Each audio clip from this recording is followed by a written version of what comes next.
L'émission Bonjour Côte-du-Sud, une présentation de votre Uniprix Daniel Lachance du complexe Santé Montmagny. Chez Uniprix Daniel Lachance, notre priorité, c'est d'abord vous offrir un service de proximité, personnalisé et professionnel. Des pharmaciens toujours disponibles pour assurer la qualité des soins. Les plus grandes marques dans les cosmétiques, un grand choix pour soins corporels, service rapide de livraison. Uniprix Daniel Lachance du complexe Santé Montmagny, 5 boulevard Taché-Ouest, 88 248 55 95. Les Caisses Desjardins de Montmagny-Lillet, fiers partenaires de l'émission Bonjour Côte-du-Sud. Les Caisses Desjardins de Montmagny-Lillet, fiers partenaires de l'émission Bonjour Côte-du-Sud. Tous ensemble, nous contribuons à faire rayonner des milliers de jeunes. Desjardins, toujours là pour faire briller la jeunesse. Mardi 13 octobre 2020. COVID-19, 67 nouveaux cas confirmés en Chaudière-Appalaches. La Chambre de commerce et industrie de Montmagny dévoile les résultats du sondage « Travailler et résider dans la MRC de Montmagny ». Collision entre deux véhicules à Sainte-Anne-de-la-Pocatière. Valérie Provencher, nommée directrice générale de Transapt Incorporé. Le IGA fait l'achat de 4 000 $ en chèque cadeau à Montmagny. Bernard Généreux remet 10 sacs envoyés par TELUS à l'école Saint-Louis de Saint-Joseph de Kamouraska. Un envoyé spécial de l'OMS, l'Organisation mondiale de la santé, dénonce le confinement comme principale mesure de lutte contre la COVID-19. Tous les détails de ces nouvelles dans un instant.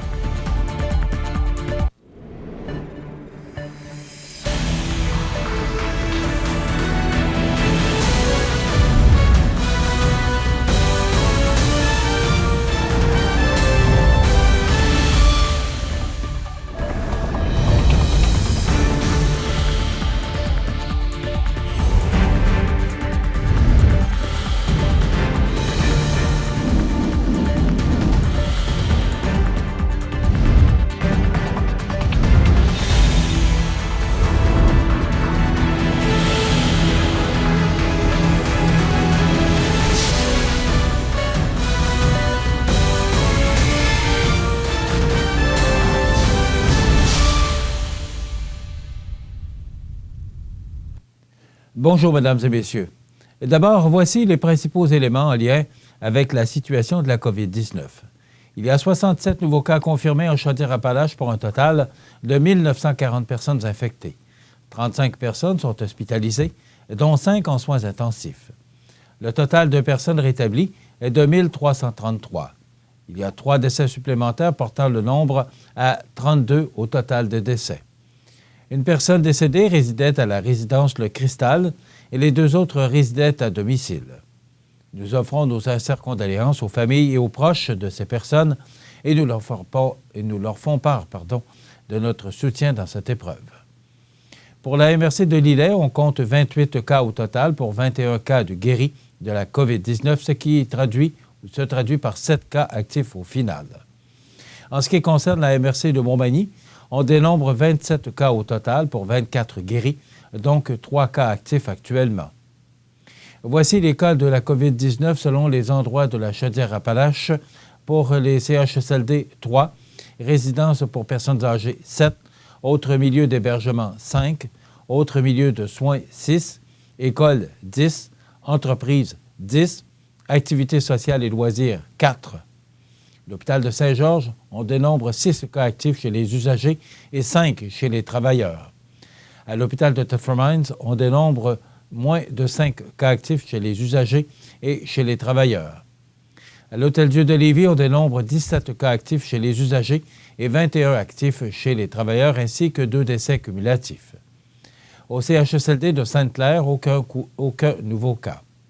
On ne dénombre aucun cas actif chez les résidents et moins de 5 cas chez les travailleurs. Au CHSLD de Lévis, aucun nouveau cas. On dénombre 2 cas actifs chez les résidents et moins de 5 chez les travailleurs, ainsi qu'un décès cumulatif. Au CHSLD de Sainte-Perpétue, aucun nouveau cas. On dénombre 1 cas actif chez les résidents et moins de 5 chez les travailleurs. Résidence privée pour aînés Jazz de Lévis, 1 nouveau cas confirmé.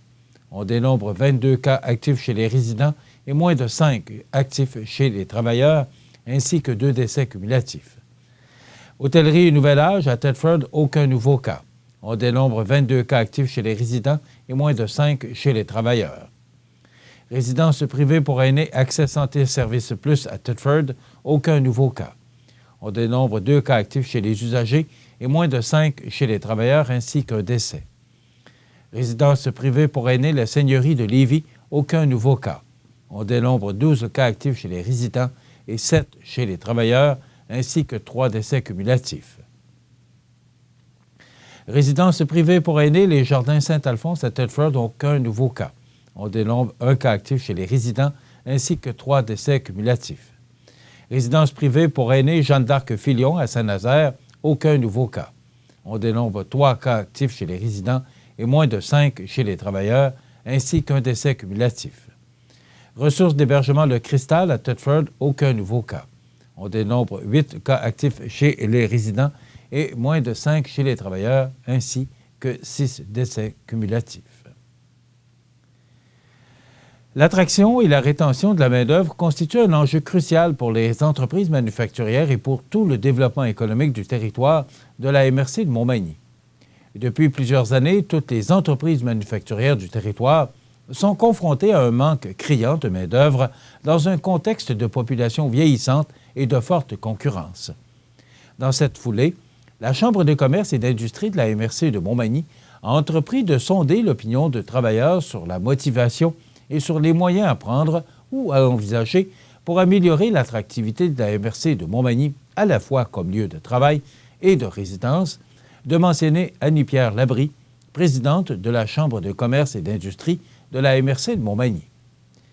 La Chambre de commerce et d'industrie de la MRC de Montmagny dévoile aujourd'hui les résultats du sondage « Travailler et résider dans la MRC de Montmagny », lequel a été effectué auprès de 254 employés provenant de quelques 19 entreprises manufacturières implantées sur le territoire. Le sondage s'est déroulé entre le 21 août et le 10 septembre 2020. À propos des 254 répondants de tous âges, il révèle que 69 soit 176 d'entre eux, résident dans la MRC de Montmagny, alors que les autres, 31 soit 78, résident à l'extérieur. C'est dans une proportion de 56 soit 142, que les répondants ont déclaré être natifs du territoire de Montmagny. Voici quelques-uns des principaux constats. Les principaux aspects ou raisons qui ont influencé ces travailleurs à résider sur le territoire de la MRC de Montmagny, soit de manière importante ou comme motivation principale, sont proximité à l'emploi à 88 proximité de la nature 70 proximité de la famille 67 service des soins de la santé 55 Les principaux aspects, raisons importantes ou principales qui ont influencé ces travailleurs dans le choix de résider à l'extérieur sur le territoire de la MRC de Montmagny sont proximité de la famille à 59 proximité avec commerce et services 53 proximité des grands centres 47 activités sportives offertes 42 Les incitatifs qui pourraient influencer la décision des travailleurs non résidents à s'installer sur le territoire de la MRC de Montmagny sont de diminuer le temps de déplacement en auto à 40,5 avantages fiscaux, réduction de taxes, primes de déménagement à 39 améliorer la qualité du temps en famille 32,9 infrastructures culturelles et sportives 28,7 gratuité des services de loisirs à 27,7 programmes scolaires diversifiés, soit la langue, le sport, les arts, à 27,5 Les résultats du sondage démontrent que les travailleurs des entreprises manufacturières, tant résidents que non résidents de la MRC de Montmagny, partagent la même grande motivation, soit celle d'améliorer leur qualité de vie au quotidien pour la proximité de la famille, loisirs et sports, offres de commerce et services et autres.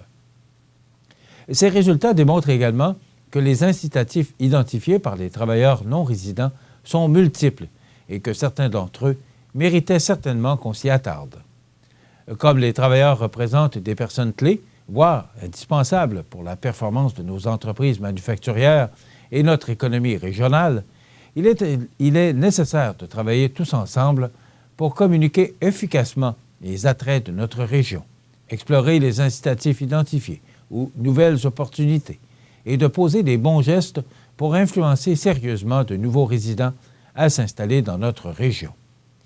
Il faut s'unir et travailler ensemble pour faire en sorte que les travailleurs des entreprises manufacturières qui résident déjà sur le territoire de la MRC de Montmagny y demeurent et que les travailleurs qui n'y résident pas déjà soient fortement incités et intéressés à venir s'y installer.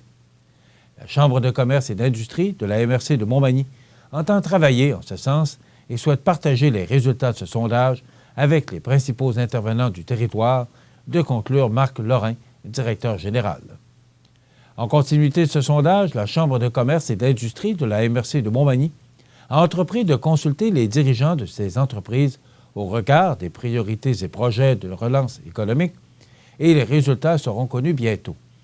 La Chambre tient à remercier sincèrement tous ceux et celles qui ont participé à ce sondage, et ce, tant les entreprises que leurs employés.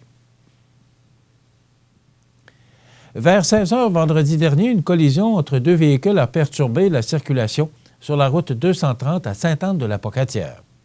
Selon les premières informations obtenues par CMA-TV Nouvelles sur les lieux, une voiture qui voulait tourner sur la rue Arton s'est fait frapper par le véhicule qui le suivait. Ambulance, pompiers et policiers étaient sur place, mais on ne dénombre que des blessés légers. Un des véhicules s'est malgré tout retrouvé dans le fossé. L'organisme à but non lucratif de services de transport collectif et adapté du Kamouraska, Transapt, compte un nouveau visage, soit celui de Valérie Provencher, qui a été nommée directrice générale. Elle est par ailleurs en poste depuis le lundi 5 octobre dernier.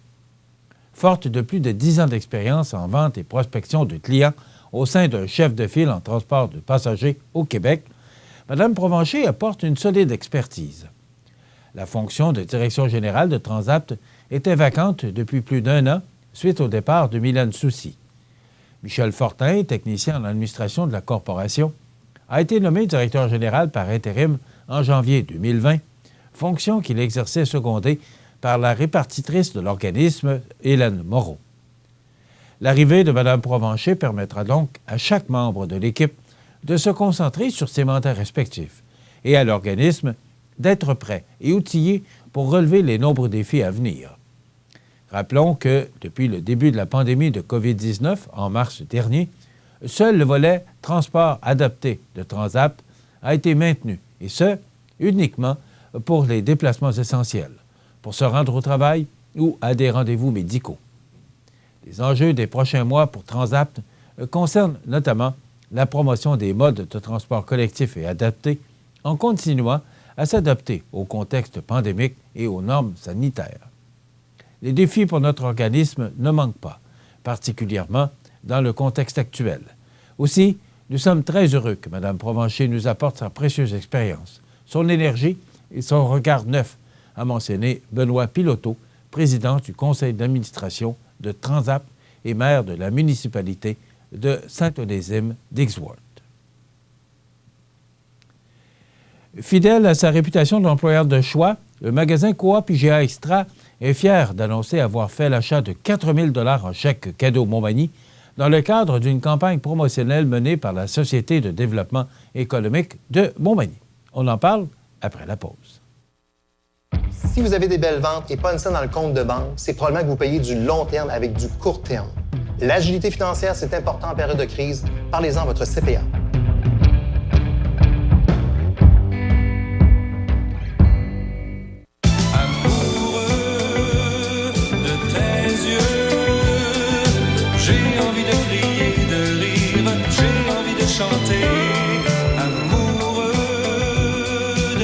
Wow, c'est pas de l'amour, c'est de la sécurité routière. Quand t'es piéton, faut que tu fasses un contact visuel avec les conducteurs avant de traverser. Oh, lâchez-moi avec votre musique.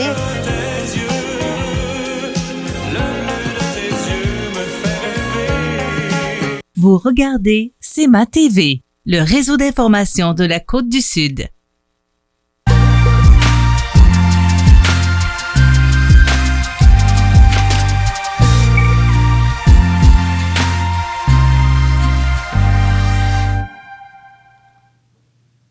Fidèle à sa réputation d'employeur de choix, le magasin Coop IGA Extra de Montmagny est fier d'annoncer avoir fait l'achat de 4 000 $ en chèque cadeau Montmagny dans le cadre d'une campagne promotionnelle menée par la Société de développement économique de Montmagny.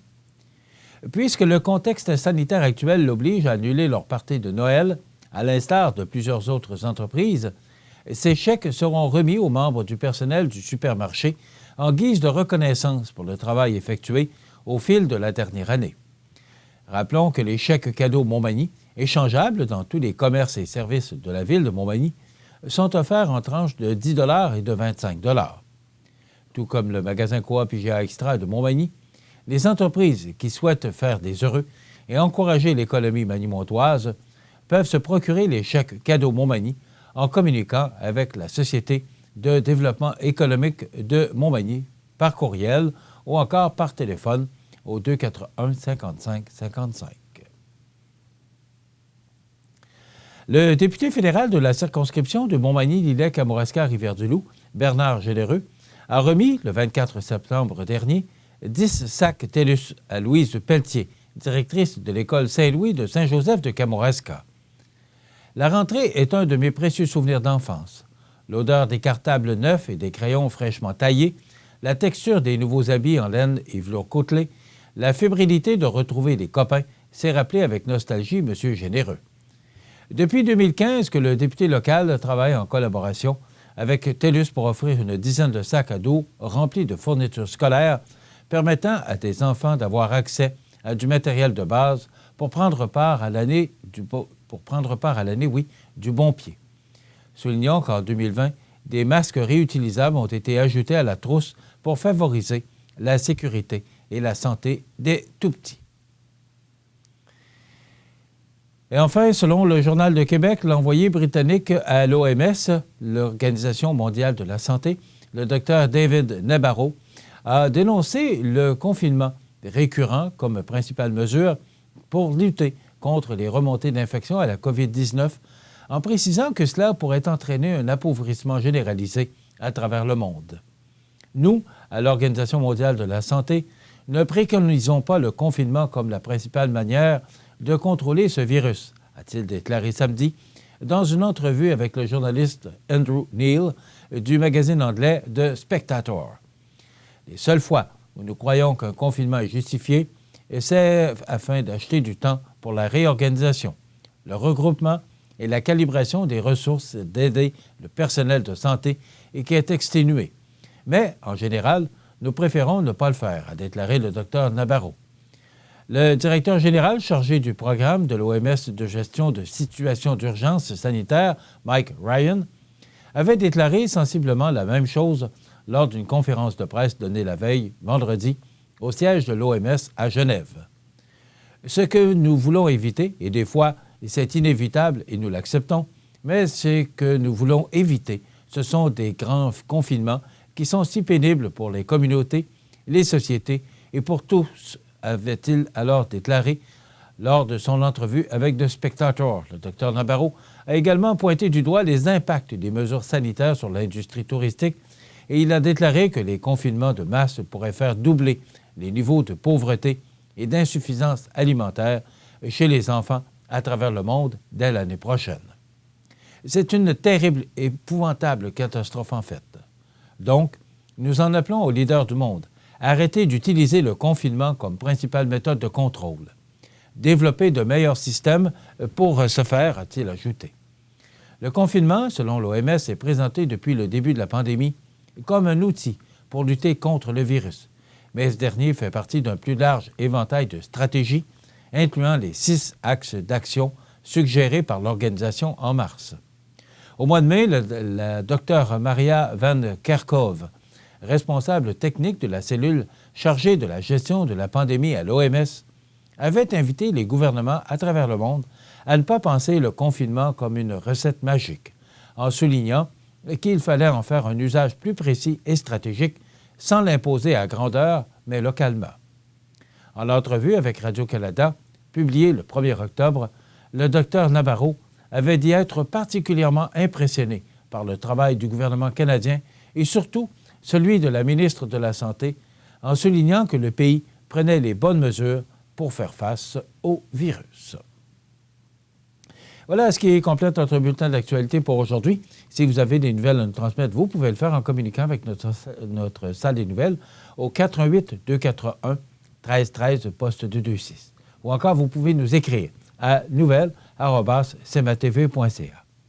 Vous pouvez également nous suivre comme plus de 13 660 personnes le font maintenant sur la page Facebook de cmatv.ca. Vous êtes à l'antenne du réseau de télévision CMA-TV, le média le plus regardé et le plus suivi, ce qui en fait le média numéro 1 sur la Côte-du-Sud. Voilà, c'est tout pour l'instant. Dans quelques minutes, des prévisions de la météo et des ordres de la marée.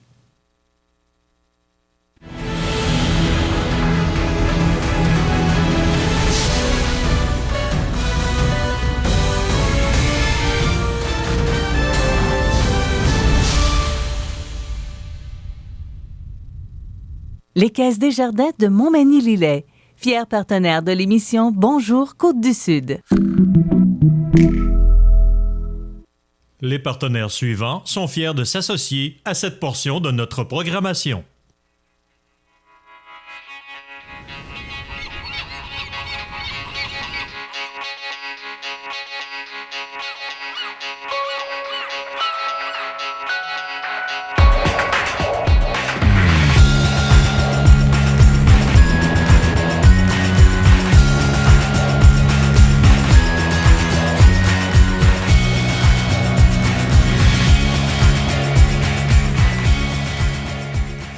Vous regardez CMA-TV, le réseau d'information de la Côte-du-Sud. Les prévisions de la météo. Une présentation de Promutuelle Assurance Montmagny-Lillet. Toujours à l'écoute de vos besoins. La météo est présentée par Promutuelle Assurance Montmagny-Lillet, où des professionnels de chez nous sont heureux de répondre à tous vos besoins en assurance. Promutuelle Assurance Montmagny-Lillet est là, dans la région, pour ses membres et la communauté. Quelle magnifique fin de semaine. J'espère que vous en avez profité pour ramasser là, tout ce qui traîne sur le patio, les fleurs et, en fin de compte, le ménage du terrain pour se préparer pour la saison froide, parce que c'était vraiment beau, c'était vraiment une belle fin de semaine. Et vous avez eu sûrement connaissance de cet orage violent, là. Chez nous, pas trop de problèmes, mais dans certaines régions, là, il y a eu des arbres cassés, tonnerre, éclair, il y a eu passablement de pluie. On annonçait 20 mm dans l'espace à peu près d'une heure. J'ai l'impression que c'est à peu près ça qui est tombé. Donc, cet orage-là qui est arrivé rapidement là, en fin de journée samedi et qui s'est dissipé parce que le retour du soleil était là pour dimanche. Et là, ce matin, c'est magnifique. Le ciel, si vous voyez derrière moi, là, on est en direct, alors il n'y a pas un nuage dans le ciel. Mais c'est temporaire.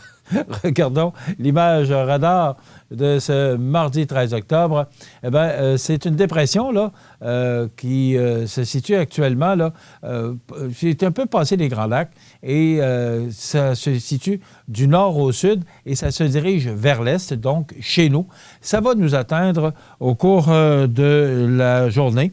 Donc, ennuagement, pluie débutant en mi-journée, hauteur prévue de 5 mm, avec un maximum de 9 degrés. Ce soir et la nuit prochaine, de la pluie qui se changera en bruine intermittente vers minuit, hauteur prévue de 10 à 20 mm, température stable à près de 8.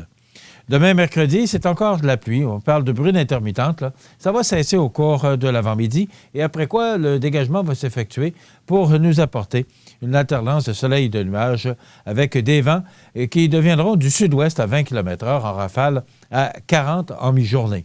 Maximum de 14 demain, quand même, ce sera très doux. Donc, c'est pour la journée de mercredi. Ça se dégage en fin de journée pour nous apporter un ciel dégagé au cours de la nuit de mercredi à jeudi. Jeudi, plein soleil avec 14 degrés, 15 pour Kamouraska. Et ça va s'ennuager dans la nuit de jeudi à vendredi pour nous apporter du temps nuageux. Pour l'instant, on ne parle pas de précipitations pour vendredi, mais du temps nuageux avec un maximum de 13 degrés, 14 pour Kamouraska. La pluie s'installe dans la nuit de vendredi à samedi avec un minimum de 9, et pour samedi, c'est de la pluie avec un maximum de 14 degrés. Dans la nuit de samedi à dimanche, des averses, minimum frais de 3 degrés. Et pour dimanche, ça se dégage et ça nous apportera une alternance de soleil et de nuages avec un maximum de 9 degrés.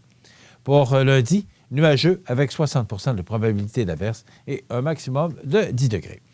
Les normales de saison à ce temps-ci de l'année sont de 10 le jour, 1 la nuit. Le soleil s'est levé à 6h58 et se couchera à 17h59, heure avancée de l'Est. Donc, c'est à 6 heures ce soir là, que le soleil se couchera, donc les journées qui continuent de raccourcir. La température la plus élevée a été enregistrée en 2015 avec 20,4 degrés, la plus froide en 2017 avec 0,4 degrés. Les précipitations reçues hier, aucune, maximum enregistré de 9,4 degrés et le minimum au cours de la nuit dernière enregistré de moins 1,7 degrés. La pression barométrique est à 102,2 kPa à la baisse. L'humidité est à 82 % et les vents soufflent actuellement de direction est-sud-est à 12 km/h. Avec le refroidissement éolien, parce qu'on indique que c'est 3 degrés ce matin, plein soleil, mais avec le refroidissement éolien, eh bien, on enregistre une température de moins 4 degrés. Il va falloir s'habituer à ça. Les heures de la marée pour ce mardi 13 octobre, elle sera basse à 9h45 ce matin, haute à 15h25 et de nouveau basse à 21h57. Voilà, ça complète les prévisions de la météo. Profitez de ce beau soleil car il sera de courte durée. Les nuages qui vont faire leur apparition et nous apporter de la pluie pour la fin de la journée, cette nuit et demain. Et le retour du soleil devrait s'effectuer jeudi. Ça bouge à Saint-Cyril-de-Lessard. La municipalité prolonge la rue L'Or. Développement L'Or Plus, c'est 14 terrains à vendre au coût d'environ 9 000 $ aux 53 sous du pied carré. Prêt à construire, disponible et offrant tous les services. De bonne superficie, ces terrains sont situés au cœur du village. De plus, vous bénéficierez d'un crédit taxe sur 3 ans. À quelques minutes des grands axes routiers, c'est une occasion unique d'être propriétaire dans un coin de pays majestueux. Pour obtenir plus d'informations, 247-5186. Desjardins et ses membres sont toujours là pour faire briller la jeunesse. Les jeunes ont des rêves, des ambitions, des projets et les Caisses Desjardins de Montmagny-Lillet sont fiers de les soutenir et de les faire rayonner. Desjardins, toujours là pour faire briller la jeunesse. Vous regardez CEMA TV, le réseau d'information de la Côte-du-Sud. Les anniversaires IGA vous sont présentés par votre magasin Coop IGA Extra de Montmagny qui vous rappelle que bien manger, ça commence dans votre magasin Coop IGA Extra de Montmagny. Venez vivre la différence à votre magasin Coop IGA Extra de Montmagny. C'est aujourd'hui, mardi, le 13 du mois d'octobre 2020 et c'est le temps de souhaiter bon anniversaire à nos jubilaires de ce 13 octobre. Et d'abord, les oubliés du week-end, Benoît Fortin. Et c'est Jacqueline qui vous souhaite bon anniversaire le 11 octobre, donc c'était dimanche. Alors, bon anniversaire, Benoît Fortin, pour le 11 octobre de Jacqueline. Aujourd'hui, 13 octobre, c'est l'anniversaire à Suzanne Saint-Pierre. C'est votre sœur qui a pris le temps de nous téléphoner pour vous souhaiter une belle journée de fête, Suzanne Saint-Pierre, en ce 13 octobre. Et bonne fête aujourd'hui à Denis Poirier, qui a 64 ans aujourd'hui. C'est de la part de sa grande sœur Monique. Monique qui n'oublie pas grand monde. Alors, bravo, Denis Poirier, 64 ans aujourd'hui. 241-1313, poste 229, c'est le numéro de téléphone pour nous rejoindre, pour souhaiter bonne fête aux gens que vous aimez, vos parents, vos amis, et aussi, peut-être, leur faire un beau petit cadeau de 25 $, certificat cadeau qui est attribué à tous les vendredis, offert par votre magasin Coop IGA Extra de Montmagny. Les anniversaires sur la scène nationale, aujourd'hui, c'est la fête à une de mes chanteuses préférées, Nana Mouskouri, chanteuse grecque. Elle a 86 ans aujourd'hui. Mario Lirette, animateur et comédien québécois, 69 ans. Ian James Thorpe, nageur australien surnommé La Torpille, 38 ans. Châtelaine, chanteuse québécoise qui a popularisé le succès Corps à corps avec toi. Elle a 67 ans aujourd'hui. Et Paul Simon, membre de Simon & Garfunkel, et qui ont popularisé, entre autres, The Sound of Silence. Il a 79 ans aujourd'hui. Les disparus de ce 13 octobre en 2018, Jean Bienvenu, 90 ans, ancien ministre libéral qui a notamment servi comme ministre de l'Immigration puis de l'Éducation sous Robert Bourassa durant les années 70. En 2017, William Lombardi, 79 ans, grand maître américain du jeu d'échecs. En 2016, Jean Crête, 84 ans, père du commentateur sportif Alain Crête d'RDS. En 2016, Jim Prentice, 60 ans, ancien premier ministre de l'Alberta, on pourrait peut-être dire Prentice aussi, mais quand même, vous avez bien compris. En 2014, Elisabeth Normand, 61 ans, actrice américaine, House of Cards. En 2010, Gérard Berliner, 54 ans, compositeur, chanteur et acteur français. En 2009, Al Martino, 82 ans, crooner américain, et ses grands succès Volare et Spanish Eyes. En 2008, Alexis Kerepanov, 19 ans, le choix de premier tour des Rangers de New York en juin 2007.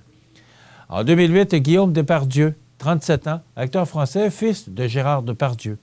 En 2005, Mira Cree, 67 ans, journaliste et animatrice à Radio-Canada, le téléjournal.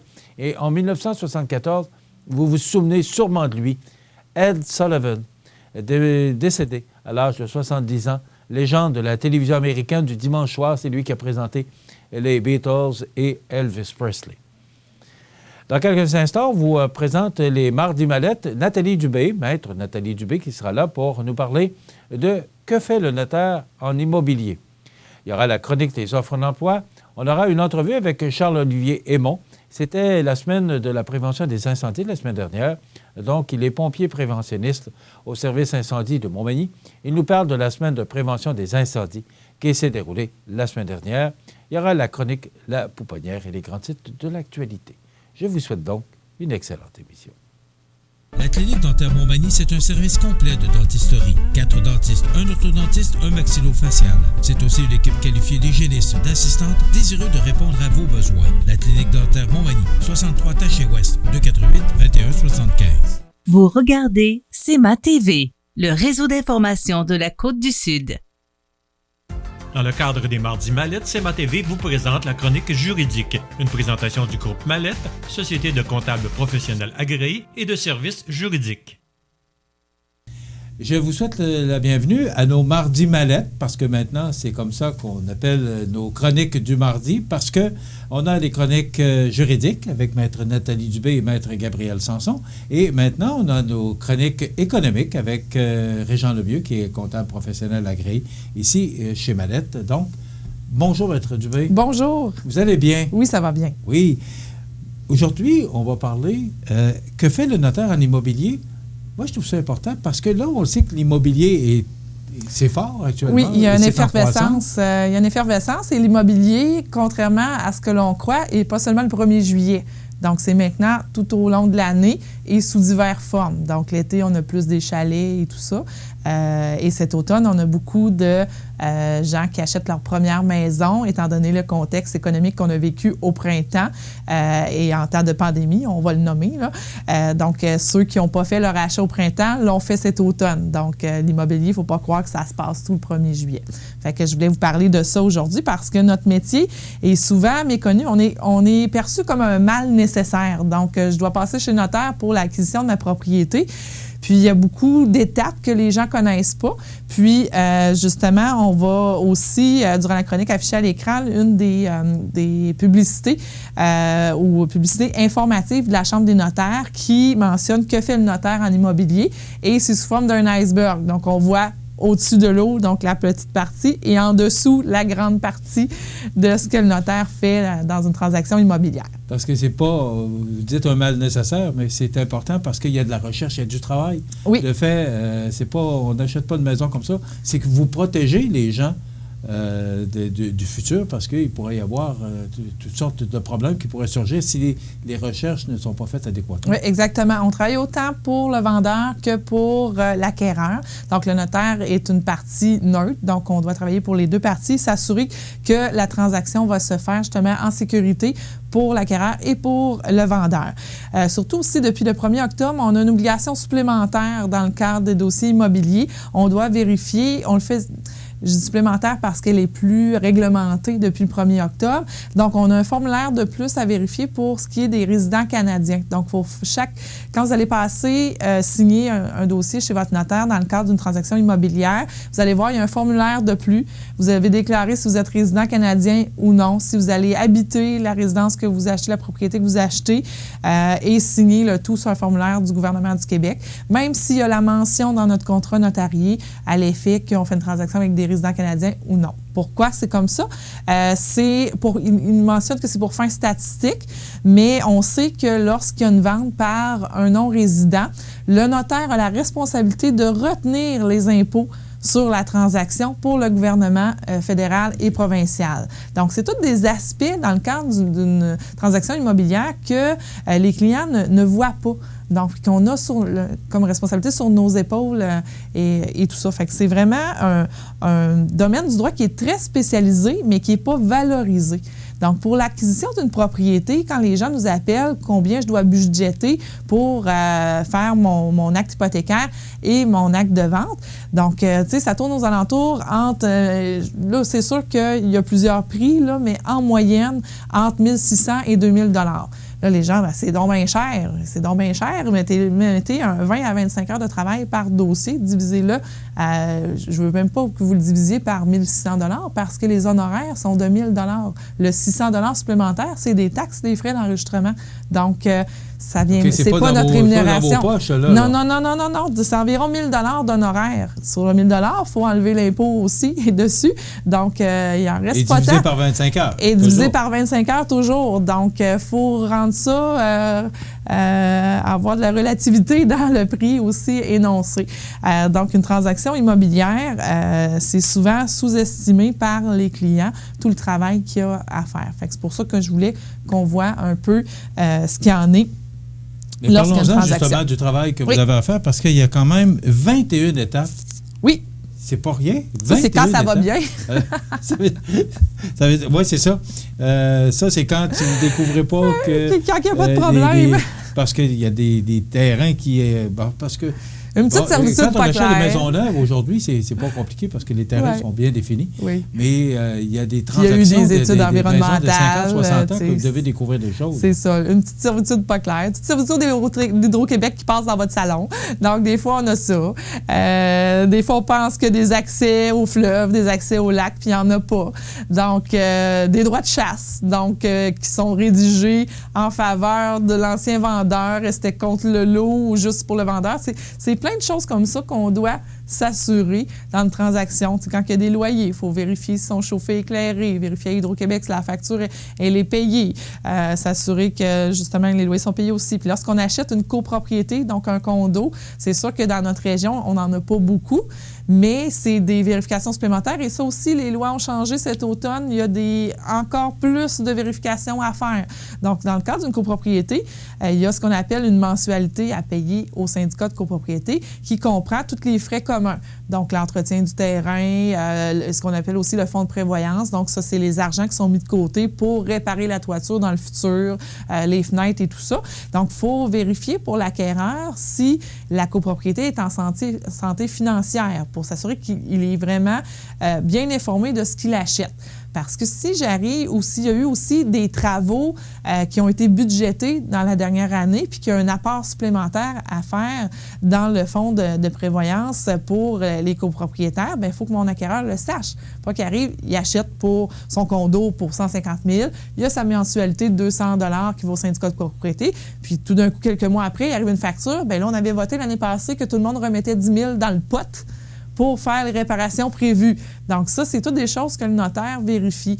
C'est certain que si vous avez un courtier dans votre dossier, il va avoir vérifié et fait une pré-vérification, mais moi, je dois m'en assurer parce que j'ai une obligation de résultat. Ça, je ne reviendrai jamais assez souvent là-dessus. Le notaire a une obligation de résultat. Donc, si la transaction ne va pas bien, c'est de ma faute. Puis des fois, je dis, si la galerie n'est pas de la peinture de la bonne couleur, c'est de ma faute. Donc, tout est la faute du notaire. OK. Donc, c'est ça. C'est un avocat, quand il va plaider sa cause et tout ça, il n'y a pas une obligation de résultat. Il n'y a pas l'obligation de gagner. C'est ça qu'il va essayer de gagner votre cause. Mais s'il ne gagne pas, vous allez le payer pareil. parce qu'il a rendu son travail jusqu'au bout. Moi, je dois vous livrer un titre de propriété clair puis que vous n'ayez pas de problème juridiquement avec votre propriété parce que j'en suis responsable. Donc, c'est pour ça aussi le coût rattaché à notre transaction. Une transaction immobilière, j'ai parlé tout à l'heure d'une facture incluant les frais et les taxes entre 1 600 et 2 000 $. Mais si on regarde vraiment tout ce qu'on a à faire, on devrait charger 3 000 3 500 $ pour l'achat d'une propriété. Donc, c'est ça un peu. Les chroniques servent à ça, à démystifier un peu notre travail puis à avoir la valeur de ça. Puis surtout que c'est de l'intangible. Vous venez signer, on a 4 pages devant nous, on a 4 feuilles, mais chaque mot, chaque phrase qui est écrite dans le contrat, on doit avoir la preuve que ça a été vérifié et que c'est vrai ce qui est allégué dans le contrat. Parce que les actes notariés sont des actes authentiques. Donc, font preuve de leur contenu, peuvent être déposés à la cour comme preuve. Donc, sans avoir à contre-interroger et à vérifier si les allégations qui sont à l'intérieur sont vraies. Donc c'est toute une responsabilité que vous avez là. Oui. Et quand on parle d'étapes, parce qu'on peut peut-être les prendre rapidement une par une, là. Demande des informations et documents nécessaires à la vente. C'est ça. Premier contact, on reçoit souvent un téléphone ou on reçoit un dossier d'un courtier que les gens nous ont choisi comme notaire. Donc, on doit prendre connaissance de la transaction. Regarder si on a toute la documentation nécessaire. Regardez aussi souvent, est-ce qu'il y a un certificat de localisation à jour dans le dossier? S'il n'y en a pas, bien souvent, le courtier a fait la démarche ou sinon venir donner l'opinion sur le certificat qui existe déjà. On doit aussi analyser tout ce qui est question de zonage. Donc, oui, avec le certificat, mais zonage agricole également. La réglementation. Donc, lorsqu'on a une résidence qui est proche d'un cours d'eau ou d'un lac, des fois, lorsque ça a été construit, ça l'empiète dans ce qu'on appelle la zone de protection riveraine. Donc, il faut regarder la réglementation vis-à-vis ça, savoir si la maison est conforme, si elle possède certains droits acquis ou s'il faut assurer notre transaction ou est-ce qu'il y a un risque que la municipalité et la MRC demandent le déplacement du bâtiment. Donc, c'est tout ça qu'il faut regarder. Fait que ce que je veux mettre aussi en lumière, dire aux gens, tu sais, quand on signe une promesse d'achat, j'ai vu cet été beaucoup de chalets. Les gens signent avec le courtier ou carrément directement de propriétaire à futur propriétaire. On a signé lundi, on aimerait ça aller au chalet en fin de semaine. On peut-tu faire la transaction vendredi? On peut pas. Donc, ça nous prend au moins un minimum de 2 semaines parce que maintenant aussi, depuis plusieurs années, si vous faites un emprunt hypothécaire, donc on doit vous voir 2 fois. Donc, une fois pour signer toute la paperasse relative au prêt hypothécaire et la deuxième fois pour la vente. Puis le prêt hypothécaire, quand on est passé à l'institution financière puis qu'ils nous envoie le dossier n'est pas prêt à signer. Je pèse pas sur un bouton puis ça imprime puis je fais juste vous faire signer en bas. Il faut que je le fasse, le dossier. Ça serait trop simple, hein? Ça serait trop simple puis on n'existerait pas. On n'est pas là pour ça. Donc, il faut vraiment faire la recherche de titre, préparer la documentation, donc hypothécaire, vous la faire signer, vous l'expliquer. Et lorsque ça, c'est fait et c'est enregistré, là, je peux demander le déboursement de votre prêt dans mon compte en fiducie et l'utiliser pour l'acquisition de votre propriété. Donc, ça ne peut pas se faire toute la même journée. Puis, le temps d'enregistrer l'hypothèque et tout ça, il faut laisser au moins 2 à 3 jours entre les 2 rendez-vous et après ça, on fait l'acte de vente. Donc, c'est pour ça les questions de délai, puis on informe beaucoup les institutions financières aussi là-dessus qu'il faut bien préparer les gens à leurs transactions parce que vous ne pouvez pas le savoir. Si on n'est pas là-dedans, on ne sait pas c'est quoi les délais que ça prend, puis toute la documentation et tout ça. T'sais, souvent, je reçois même des financements agricoles. Bien, tu as reçu le certificat de prêt, je peux-tu passer signer demain? Non. Mes documents ne sont pas prêts. Oui, j'ai reçu le document qui me dit qu'est-ce que tu as eu comme prêt, qu'est-ce qui est demandé en garantie, mais là, il faut que je le prépare. Il faut que je rédige les documents nécessaires. Fait que c'est pour ça le délai aussi qu'il y a à l'intérieur de ça. Donc, j'ai reçu le dossier. Là, on fait nos recherches. Recherche de titre. Donc, on va regarder tous les actes qui se sont passés sur votre propriété. Donc, savoir si tout a été fait de façon conforme, puis s'il n'y a pas quelque chose à prendre compte. Des fois, on a des préférences d'achat. Donc, je peux avoir reçu un immeuble de ma mère, puis qu'elle s'est gardé le droit de juger si j'ai le droit de vendre ou pas la propriété. Donc, peut-être que j'ai l'autorisation de ma mère à aller chercher avant de pouvoir vendre à mon frère ou à quelqu'un d'autre. Donc, c'est toutes des choses qu'il faut regarder. Des fois, l'état civil joue sur une transaction. Donc, si j'ai acheté et que j'étais mariée et je suis mariée et je revends, même si mon conjoint n'est pas propriétaire, il a peut-être besoin de venir signer aussi. Donc, c'est toutes des choses qui sont à vérifier. On vérifie aussi toutes les servitudes. Les servitudes, on remonte jusqu'au début du cadastre. Donc, des fois, je peux avoir accordé une servitude en 1950. Puis, le propriétaire a revendu des parcelles de terrain, mais la servitude qui a été établie en 1950 sur le lot originaire, bien, c'est peut-être divisé en 10. Fait que moi, je dois bien vous informer de ça. Des fois, j'ai des terrains qui sont enclavés, qui n'ont pas de sortie sur un chemin public.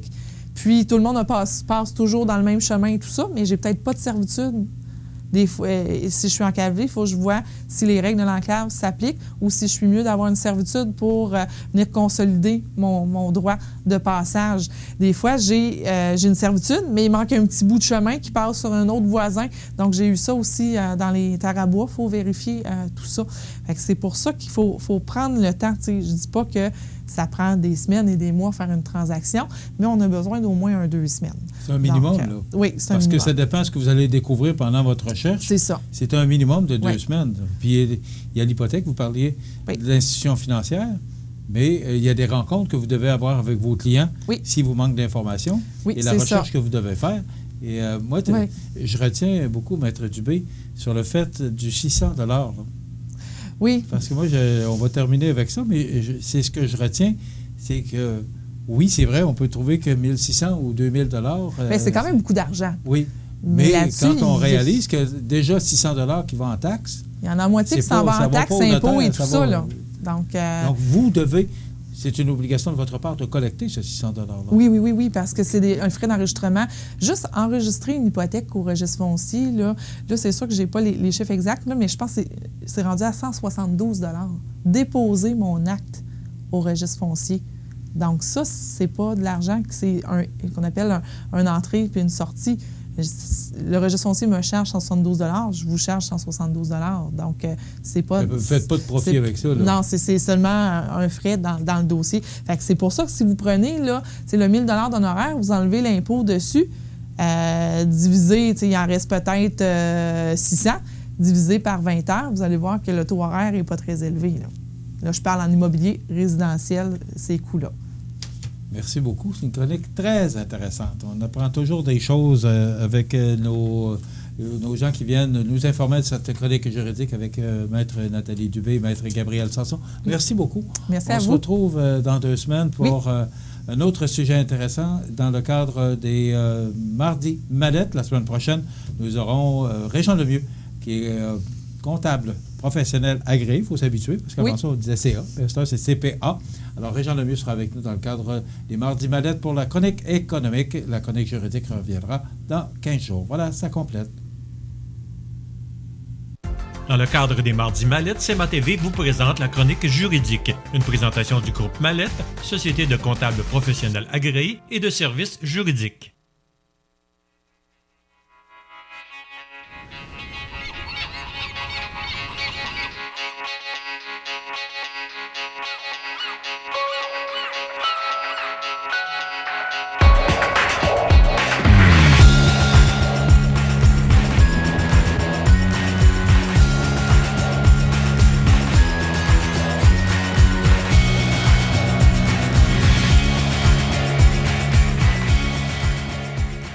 Desjardins et ses membres sont toujours là pour faire briller la jeunesse. Les jeunes ont des rêves, des ambitions, des projets. Et les Caisses Desjardins de Montmagny-Lillet sont fiers de les soutenir et de les faire rayonner. Desjardins, toujours là pour faire briller la jeunesse. Les prévisions de la météo. Une présentation de Laurando Portes et Fenêtres, 164 4e rue Montmagny. Laurando Portes et Fenêtres, haute performance et qualité à juste prix. Des produits certifiés Énergie Star directement du fabricant et un savoir-faire depuis maintenant 100 ans. Laurando Portes et Fenêtres, fabrication, vente, installation, financement et salle de montre au 164 4e rue à Montmagny et sur laurando.com.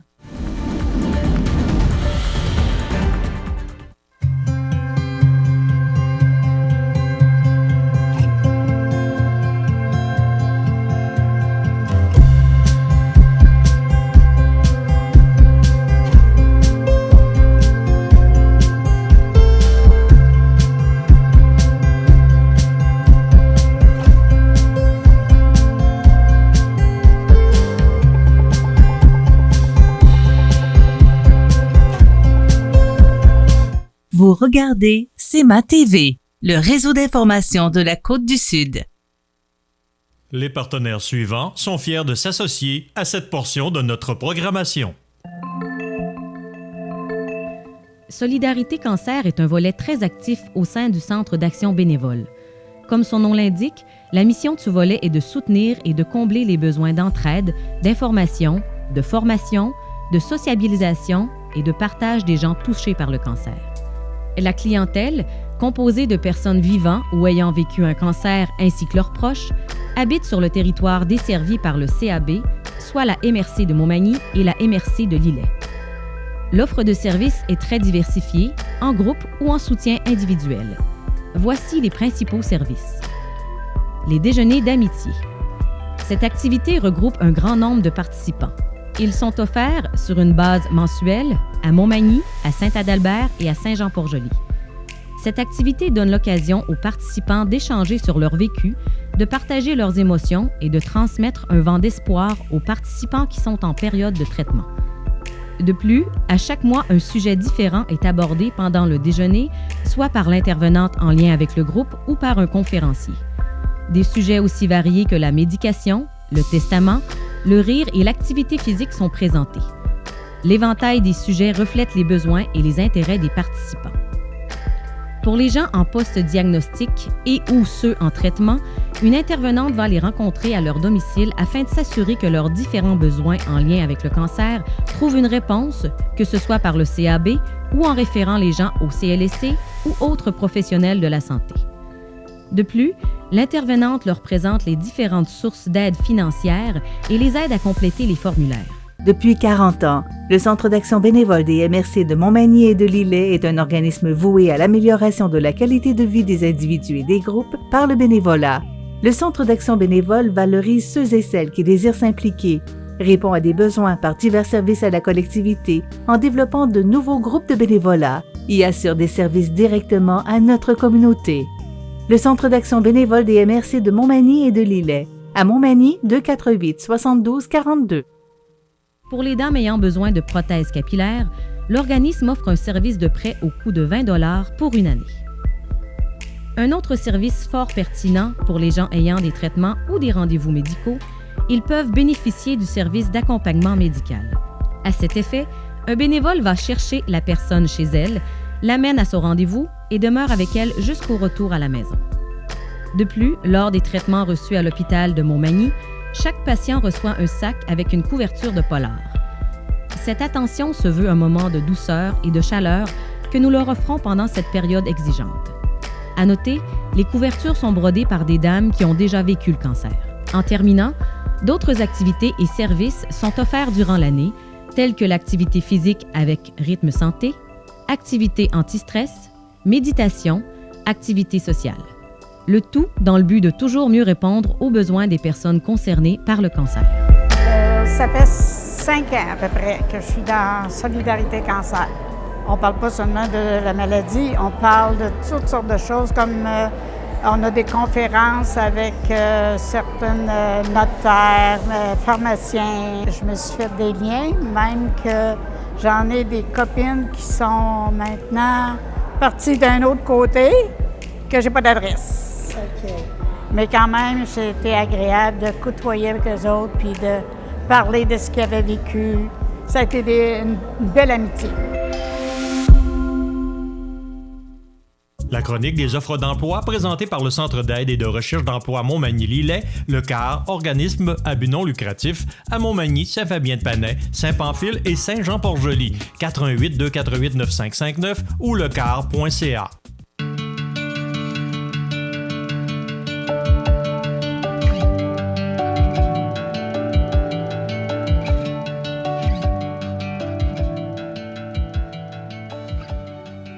Alors, c'est le temps maintenant de vous présenter notre chronique des offres d'emploi de ce mardi 13 octobre.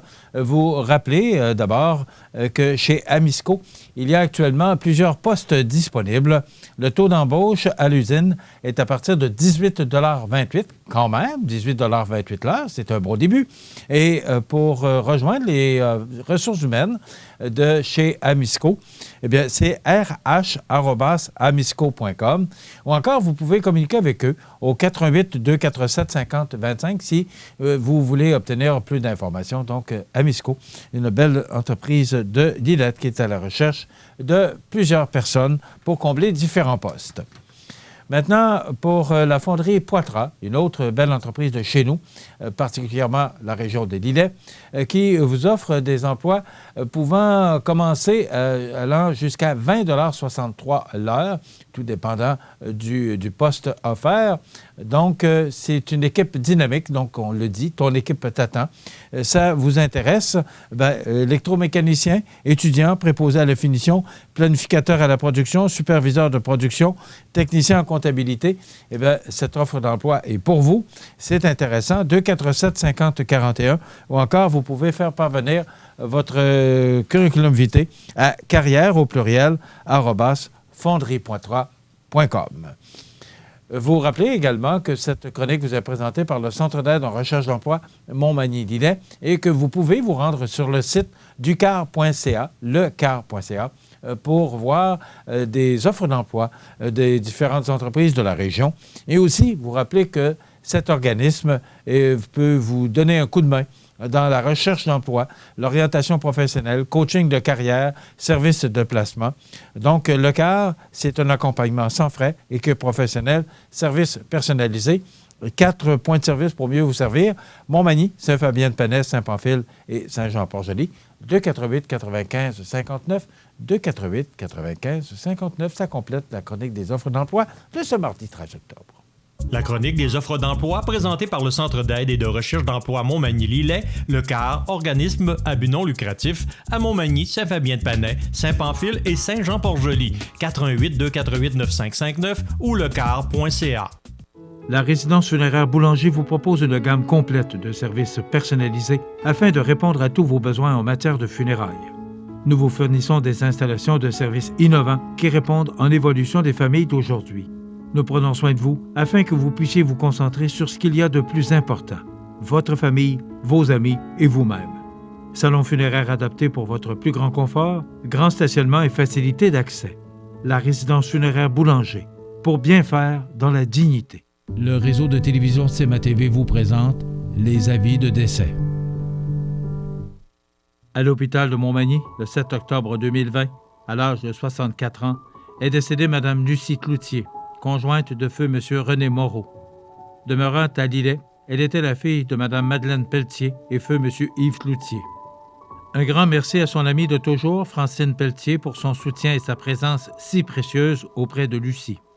De sincères remerciements sont aussi adressés aux membres du personnel de l'hôpital de Montmagny pour les excellents soins.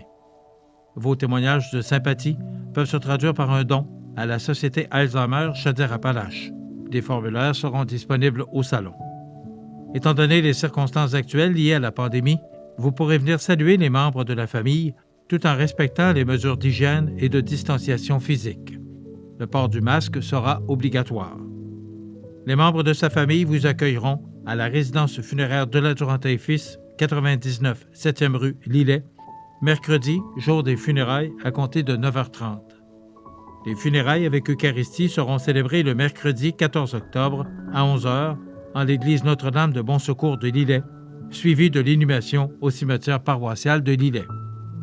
La direction des funérailles a été confiée à la résidence funéraire de la Durantaye Fils de Cap-Saint-Ignace, Lilley, Saint-Jean-Port-Joli et Saint-Pamphile. Aux familles éprouvées, la direction et le personnel du réseau de télévision CMA-TV offrent leurs plus sincères condoléances. Vous regardez CMA-TV, le réseau d'information de la Côte-du-Sud. L'entrevue du jour, une présentation du Resto L'Olivier, coin Saint-Jean-Baptiste et Sainte-Brigitte à Montmagny. La satisfaction de nos clients, une priorité. 248-3435. Le Resto L'Olivier vous offre les meilleures pâtes en ville, fruits de mer, grillades, menus du jour et quoi encore. Les déjeuners sont à l'honneur tous les samedis et dimanches à partir de 8h30. Fermé le lundi, le Resto L'Olivier à Montmagny, coin Saint-Jean-Baptiste et Sainte-Brigitte. 248-3435. Mon prochain invité, c'est Charles-Olivier Aymon. Charles-Olivier, qui est pompier, mais aussi préventionniste au service aux incendies de la ville de Montmagny. Charles-Olivier, bonjour. Bonjour. Comment ça va? Ça va très bien. Oui? Occupé? Oui. Pas si pire. OK. Je préférais que tu me dises non, on n'a pas d'ouvrage. Ah, ben en prévention... Moi, quand je parle d'un pompier qui me dit qu'il est occupé, j'aime pas ça. En prévention, tout le temps plein d'ouvrages. Au niveau intervention, c'est plus tranquille là, depuis l'été. Là, on se maintient, là, c'est correct. On n'a pas eu on n'a pas l'automne comme on a eu le printemps.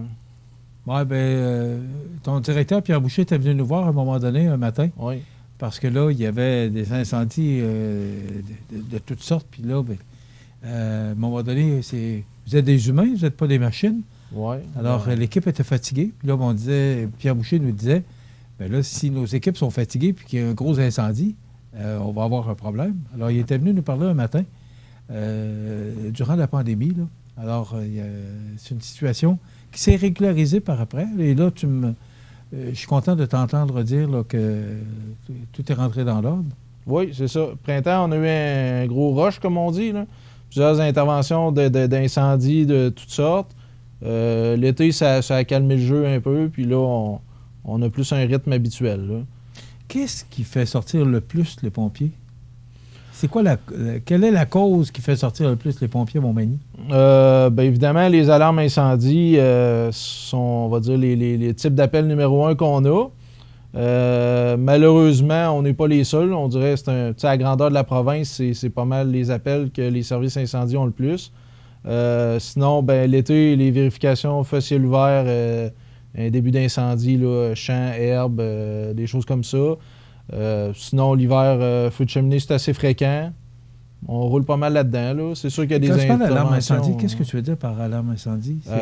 Système d'alarme dans une propriété? Non, alarme incendie, c'est un système d'alarme qui se déclenche, qui est relié à une centrale de surveillance. Il y a des bâtiments qui sont obligés d'en avoir. Il y en a comme exemple des résidences unifamiliales qui sont reliées avec une compagnie. Ça peut être des tosses brûlées, une défectuosité. Ça peut être un petit début d'incendie aussi qui est vite maîtrisé ou peu importe. Mais nous, quand ça appelle, la compagnie, ça rentre comme alarme incendie en fonction.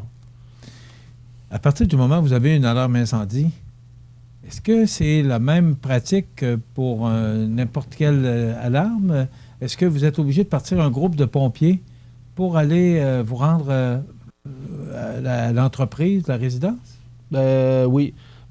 Une alarme incendie, jusqu'à preuve du contraire, est un incendie, puisqu'il y a un détecteur à quelque part qui a détecté de la fumée ou de la chaleur.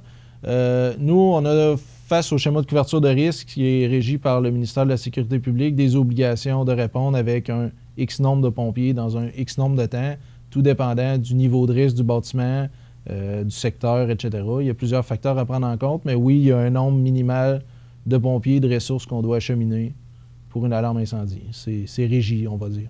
OK. Et ça coûte cher, tout ça, là? Il y a des coûts reliés à ça, mais il y a plusieurs grosses villes qui ont fait des études qui démontrent qu'un service incendie, on va dire, qui répond avec une force appropriée pour les niveaux de risque à long terme versus la perte d'une entreprise, d'un bâtiment, les taxes que ça engendre, les emplois, à long terme, c'est rentable. Je sais qu'il y a des villes comme Sherbrooke, Lévis qui ont fait ce genre d'études-là. Donc, à long terme, c'est gagnant, mais c'est sûr que sur le coup, c'est des frais que la ville a assumés, mais c'est le rôle d'une ville. Combien de pompiers pour une alarme incendie? Comme je vous dis, pareil? Non, c'est ça. Comme je vous dis, ça dépend du type de bâtiment, du niveau de risque qui est attribué en fonction de l'usage. Puis il y a l'emplacement aussi qui joue, zone urbaine, zone rurale. Donc, il n'y a pas de chiffre magique. Ça, c'est tous des protocoles qui sont entrés, nous, à Centrale. Ils savent que quand il y a un appel pour telle adresse, le protocole est déjà tout fait. Eux, ils n'ont rien qu'à... Ils déclenchent, puis ils ne choisissent pas manuellement qu'est-ce qu'ils envoient. Ils pèsent sur le piton, c'est parti. Il y a tant de pompiers d'appeler avec tel véhicule. On ne choisit pas ça le matin en se levant. Qu'est-ce qu'on prend?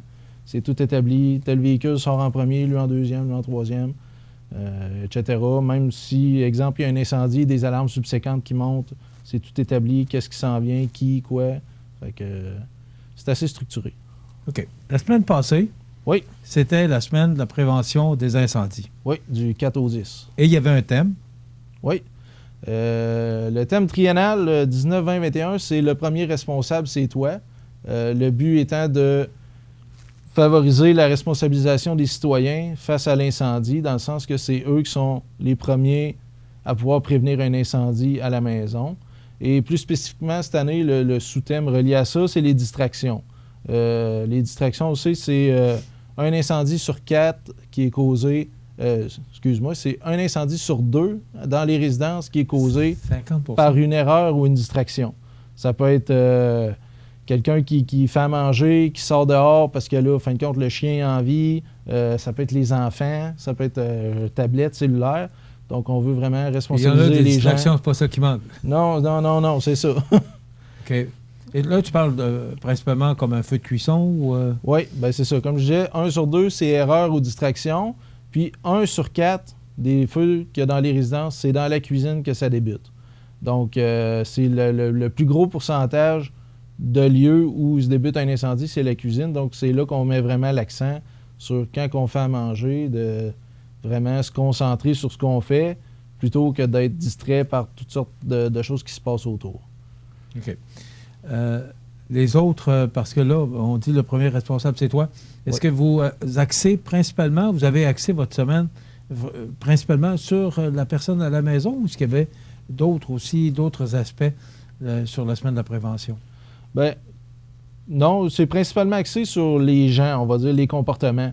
Comme on disait, un feu sur 2 dans les résidences, c'est vraiment erreur et distraction. Donc, ça peut être des gens qui, exemple, font de fondu, on remet de l'huile dans le réchaud après qu'il ait fini de brûler la première fois.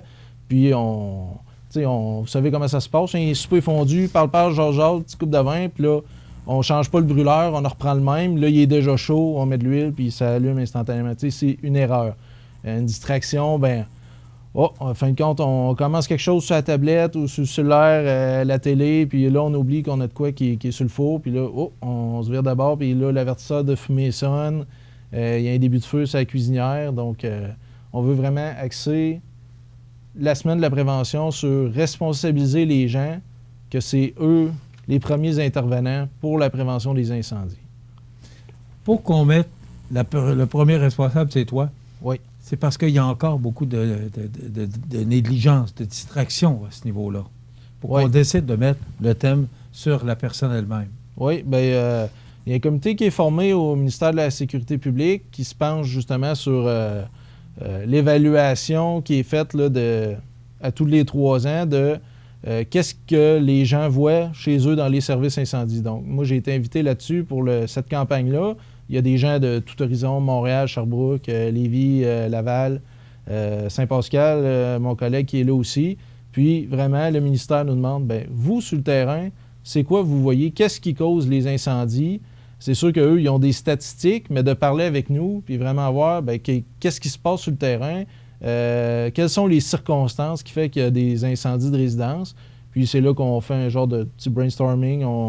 On dit qu'est-ce qu'on voit, on lance des idées, comment on pourrait approcher telle ou telle cause d'incendie, comment on pourrait sensibiliser les gens face à ça. Donc, c'est de même que ça se passe. Fait que... C'est 52 semaines, la semaine de la prévention des incendies.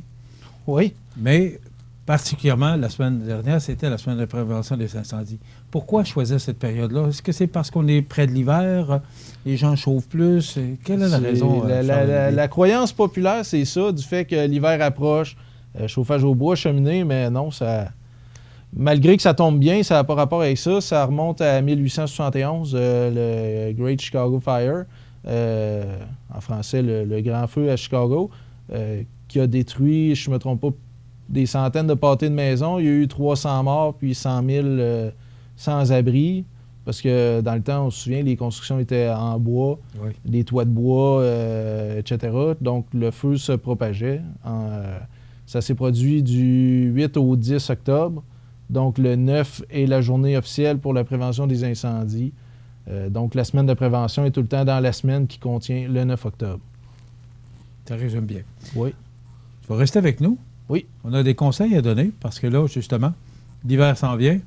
Alors, on va parler encore de prévention incendie avec Charles-Olivier Aymon, qui est préventionniste au service de la sécurité incendie de la ville de Montmagny. Oui. OK, à tantôt. On revient dans quelques instants. Le réseau de télévision CEMA TV est fier de vous présenter La Pouponnière, en collaboration avec votre Jean Coutu de Montmagny, où l'on trouve de tout, même un ami.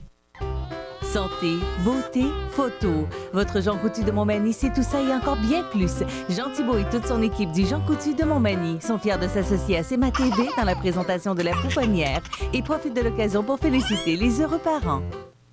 Eh bien, c'est le temps de vous présenter notre chronique La Pouponnière de ce mardi 13 octobre. On a un petit poupon à vous présenter ce matin, Rosalie Corriveau.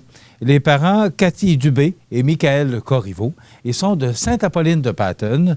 Rosalie est née le 6 octobre 2020, donc félicitations aux heureux parents Cathy Dubé, Michael Corriveau pour la naissance de Rosalie le 6 octobre, des gens de Sainte-Apolline-de-Patten. Maintenant, pour le gagnant, ou la gagnante, ou les gagnants, les parents gagnants du certificat cadeau de 25 offert par votre Jean Coutu. La semaine dernière, comme on n'avait qu'un seul poupon à vous présenter, eh bien, les gagnants sont Gabriel Sanson et Maxime Boulanger pour la naissance d'Émile, né le 1er octobre. Ces gens-là sont de Montmagny, donc bravo pour l'attribution du certificat cadeau de 25 offert par votre Jean Coutu de Montmagny. Et merci à tous les employés de la Pouponnière de l'hôpital de Montmagny pour leur précieuse collaboration. Ça bouge à Saint-Cyril-de-Lessard. La municipalité prolonge la rue Laure. Développement Laure Plus, c'est 14 terrains à vendre au coût d'environ 9 000 aux 53 sous du pied carré. Prêt à construire, disponible et offrant tous les services. De bonne superficie, ces terrains sont situés au cœur du village. De plus, vous bénéficierez d'un crédit taxe sur 3 ans. À quelques minutes des grands axes routiers, c'est une occasion unique d'être propriétaire dans un coin de pays majestueux. Pour obtenir plus d'informations, 247-5186. Vous regardez CEMA TV, le réseau d'information de la Côte-du-Sud. L'entrevue du jour, une présentation du Resto L'Olivier, coin Saint-Jean-Baptiste et Sainte-Brigitte à Montmagny. La satisfaction de nos clients, une priorité. 248-3435. Je vous rappelle que notre invité, Charles-Olivier Aymon, est préventionniste au service de la sécurité incendie de la ville de Montmagny. La semaine dernière, c'était la semaine des incendies. Alors, naturellement, la prévention des incendies, c'est important de le mentionner, c'est pas pareil, c'est la semaine de la prévention des incendies. Et moi, dans ma tête, c'est 52 semaines par année. Oui. Mais il faut toujours répéter et passer le message à nouveau parce que ça passe pas tout le temps. Puis il y a de la prévention parce qu'il y a s'il y a de la prévention, c'est parce qu'il y a de la négligence. Oui, effectivement. J'aime ça que vous dites que c'est 52 semaines, effectivement, la prévention des incendies. Chez soi, il faut porter attention à ça, 52 semaines par année. C'est sûr que là, il y a la semaine officielle qui est du 4 au 10 cette année, qui était du 4 au 10, pour vraiment faire donner, on va dire, une campagne publicitaire, campagne de choc qui est menée par le gouvernement du Québec et le ministère de la Sécurité publique, ainsi que tous les services incendies en province.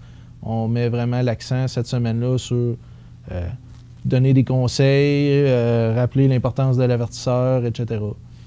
OK. Alors, on parle de 10 conseils pour prévenir les incendies. On t'écoute. Oui.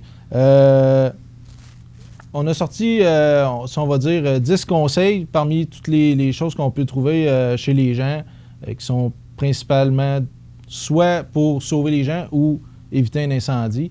Évidemment, le numéro 1, on n'en parlera jamais trop, c'est l'avertisseur de fumée. L'importance d'avoir l'avertisseur de fumée à la maison, c'est ce qui sauve des vies. On aura beau avoir un extincteur, dire qu'on est prudent, on ne fait pas de friture, etc., mais j'ai pas de rallonge électrique.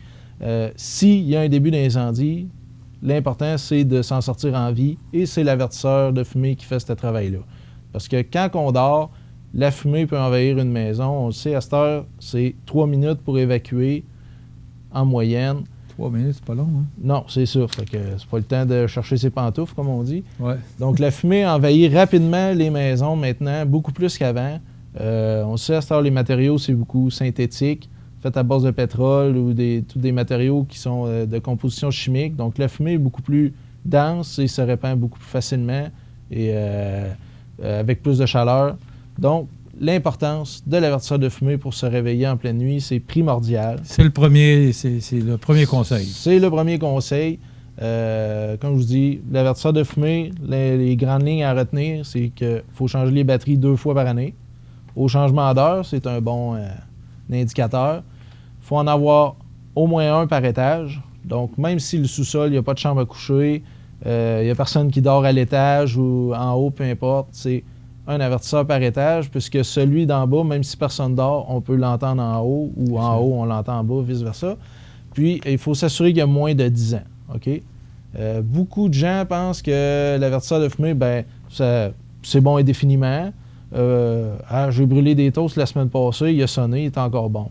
C'est une fausse croyance parce que l'avertisseur dépassé 10 ans peut devenir soit trop sensible ou pas assez sensible. Donc, quand on fait des toasts, il sonne pour rien, c'est tannant. Puis le danger de ça, c'est qu'on l'enlève et on le met sur une tablette. Ou tout simplement... Enlever les batteries, là. Oui, ou enlever les batteries. Puis sinon, à l'inverse, ça se peut qu'il ne sonne pas ou qu'il sonne en retard. Ce qui nous ramène aux 3 minutes pour évacuer. Donc, c'est important d'avoir un avertisseur de moins de 10 ans, qu'il soit à batterie ou électrique. OK? Aussi, beaucoup de gens pensent qu'électrique, c'est bon à vie. De plus en plus, avec les nouvelles constructions, il est électrique.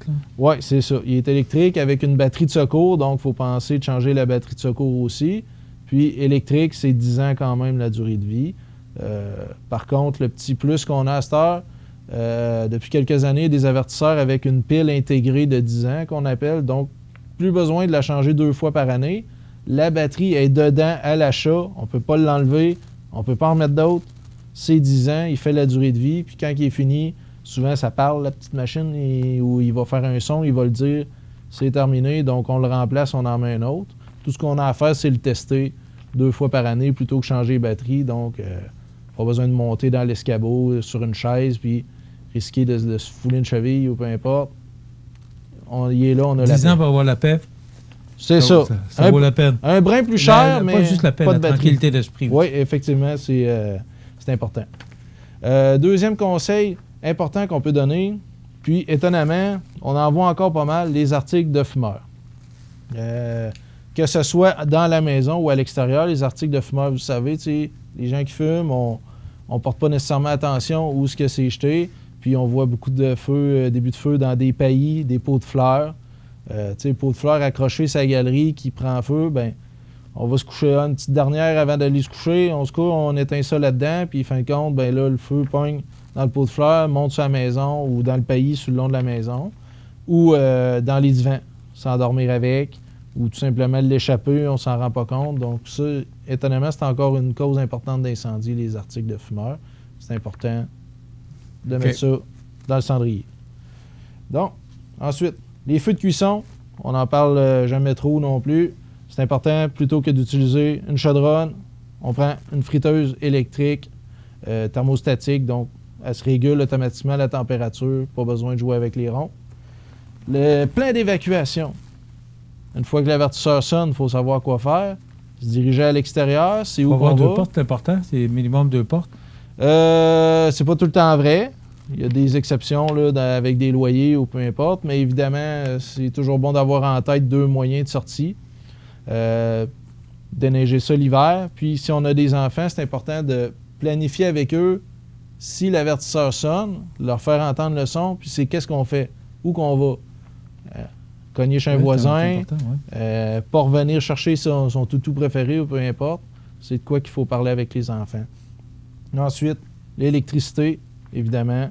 Tout ce qui est rallonge endommagé, prise surchargée, il faut éviter. Les sources de chaleur. Exemple, la cuisinière, le poêle à bois, tout ce qui dégage beaucoup de chaleur, on éloigne les combustibles. Boîte de carton, des fois, rouleau d'essuie-tout, etc. Ensuite, monoxyde de carbone. Je fais le lien avec le poêle à bois. C'est important d'avoir un avertisseur de monoxyde de carbone puisqu'il pourrait y avoir une fuite sur, exemple, le poêle à bois, la fournaise à l'huile, si on a une cuisinière au gaz, un foyer au gaz, peu importe. Un garage attaché à la maison, donc on rentre un véhicule à l'intérieur. Il faut avoir un avertisseur de monoxyde de carbone pour pouvoir, entre autres, se réveiller s'il y a une fuite la nuit, puisqu'on sait... Est-ce que ça en prend un dans le garage et un dans la maison? Ou... non, pas dans le garage, puisque quand on recule l'auto, exemple, il pourrait sonner tout le temps pour rien parce qu'il n'y aurait une puff de l'échappement de l'auto direct dessus. Ce qu'on fait, c'est comme les avertisseurs, on le met près des chambres à coucher. Puisqu'on veut, l'important, c'est de se réveiller. OK? Sinon, les cendres chaudes, encore en lien avec le poêle à bois ou la fournaise au bois, quand on dispose des cendres chaudes, il faut les laisser reposer dans un contenant métallique, bien important, et non de chaudière de plastique. Puis on ne les jette pas à la poubelle ou au compost le lendemain. Il faut attendre, on dit à peu près entre 5 et 7 jours, préférablement 7 jours, parce que les cendres peuvent rester chaudes très longtemps. Donc on les garde dans le contenant métallique à l'extérieur, puis pas sur la galerie en bois ou collé sur le clapboard de la maison, proche du banc de neige, dans le fond du parking, quelque chose de même. OK? Dernière chose, encore le poêle à bois, le ramonage.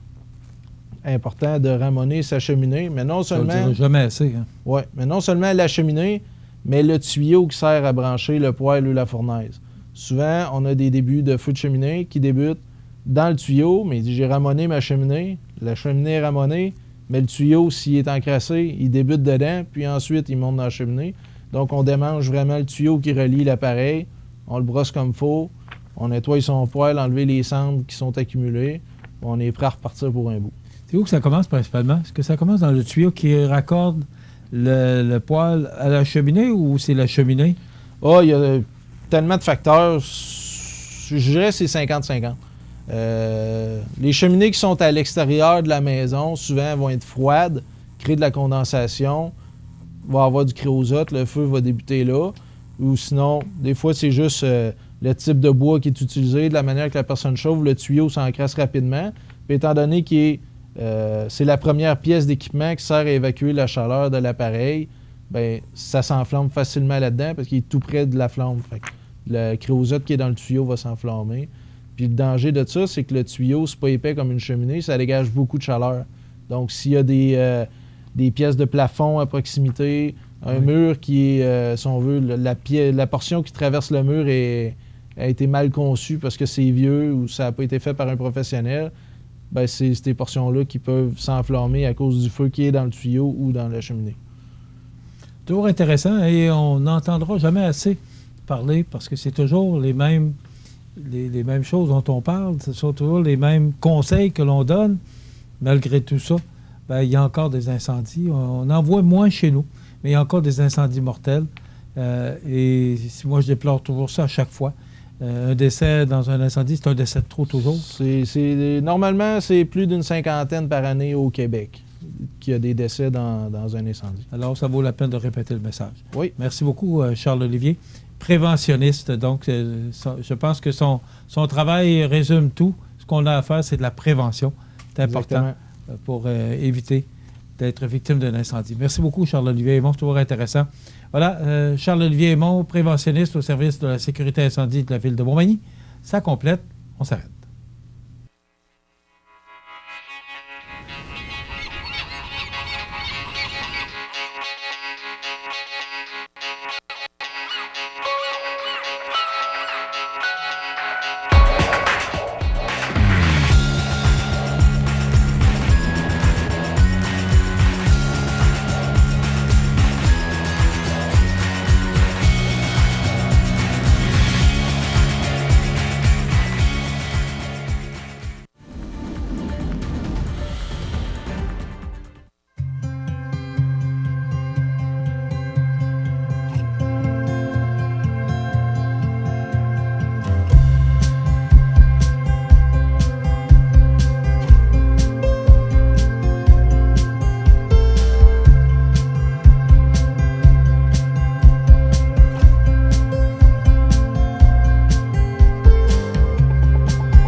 Vous regardez CEMA TV, le réseau d'information de la Côte-du-Sud.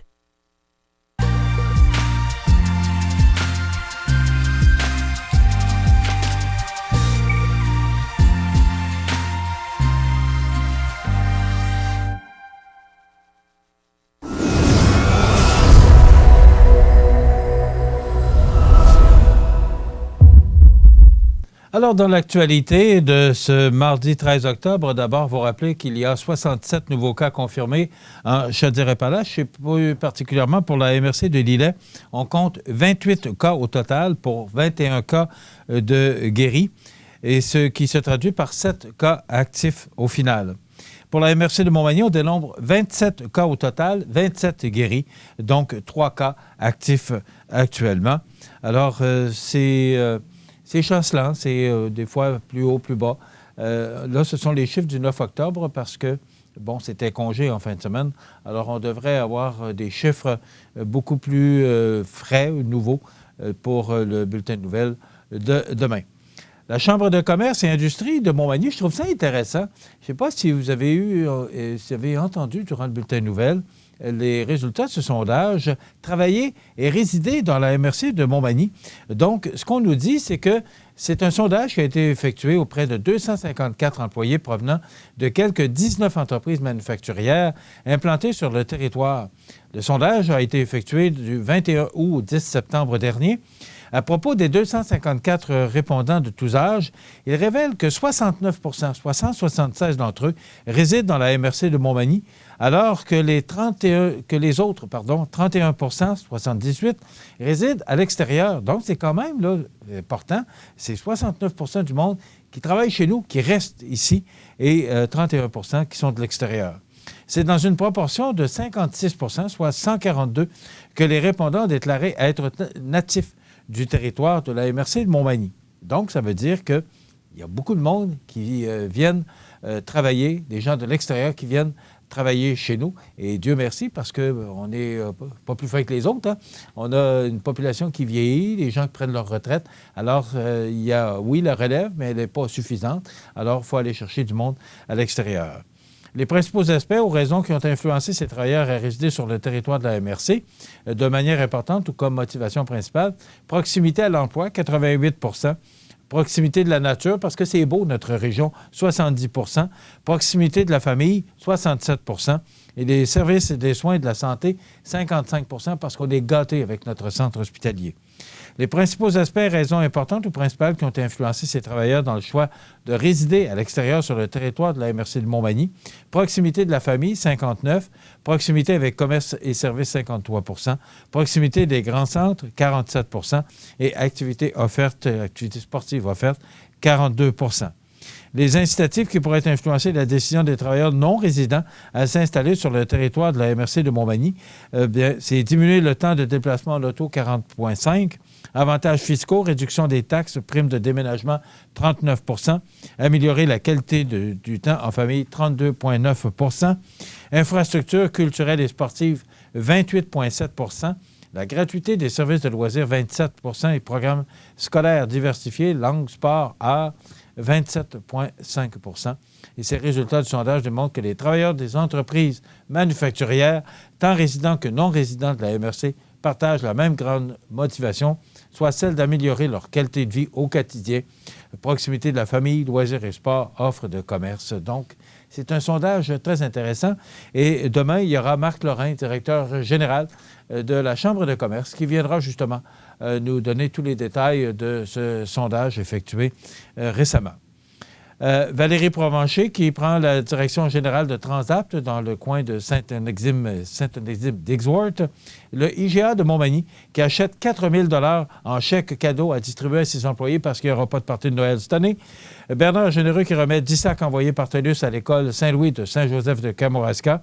Et un envoyé spécial de l'OMS qui dénonce le confinement comme principale mesure de lutte contre la COVID-19. Donc, demain, on aura notre chronique culturelle avec Christian Noël et on aura Marc Lorrain, directeur général de la Chambre de commerce. Et aussi, le Père Noël, fidèle au poste malgré la COVID, il sera là encore cette année.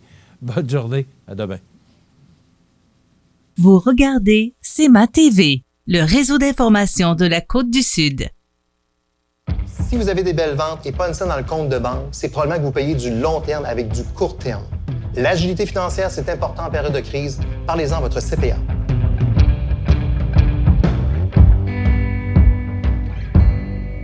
En 1833, un jeune de 20 ans eut une idée. Une petite idée qui allait devenir un grand projet. Aujourd'hui, le rêve d'Ozanam est devenu réalité. Au Québec, depuis 1848, la Société de Saint-Vincent-de-Paul est là pour aider lors des pires catastrophes. Et c'est au quotidien qu'elle fait toute la différence, en donnant nourriture, meubles et vêtements à ceux qui en ont vraiment besoin. Depuis 165 ans.